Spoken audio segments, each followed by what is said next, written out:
How to redeem gift card on iPhone. So in this video, I'm going to show you how to redeem an Apple gift card on iPhone. So whether you receive it as a physical card or by email. So first, if you have a physical Apple gift card, open the App Store and tap your profile icon at the top right. Then choose redeem gift card or code. So here you can either tap use camera to scan the code automatically or tap enter code manually and type in the code.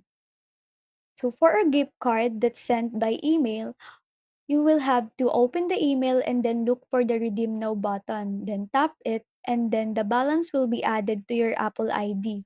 So if there's no button, just copy the gift card code from the email. Then go to the App Store, then tap your profile icon, then select redeem gift card or code, then paste the code.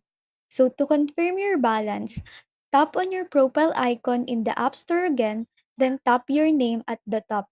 This will show your current balance. You can also open Wallet to view your Apple account balance above your card.